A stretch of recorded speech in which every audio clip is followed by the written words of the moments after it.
Pour la première journée de l'étape de Serre-Chevalier, 2 Fiat Stilo officiels se sont fait remarquer. La Stilo Rose de Marguerite Lafitte tout d'abord, partie de la pole position, Margot gardera la tête de sa finale jusqu'à l'arrivée. Elle prendra même dès le premier tour une très confortable avance sur le second, Hervé Knapik.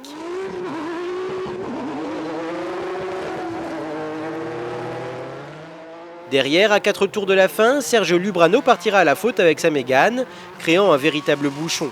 Seul Éric Guillemette réussira à en profiter en infiltrant sa Stilo.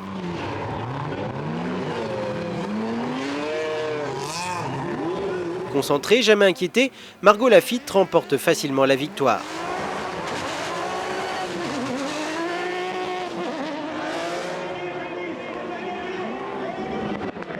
Dans la première finale Elite Sup, Yvan Muller et Jean-Philippe Dérault réussissent le meilleur départ devant Franck Lagorce et Olivier Panis.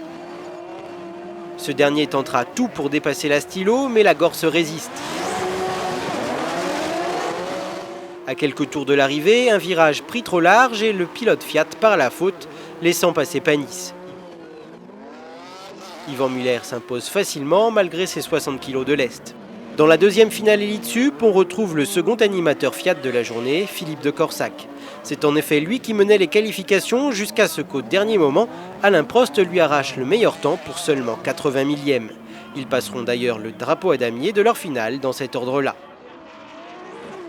Le soleil était de la partie pour la seconde journée de course. Dans la première finale Elite Sup, Justine Monnier en pôle place sa Stilo en tête de la course dès le départ, malgré une grosse attaque de Jérôme Grosset-Janin qui part à la faute. Remonté un moment, Fontanelle, second, ne parviendra pas à intimider Justine. Dans la première finale Elite Sup, l'Armada qui part en tête, Didier André réussissant à prendre la seconde place à Prost au premier virage derrière son leader, Yvan Muller.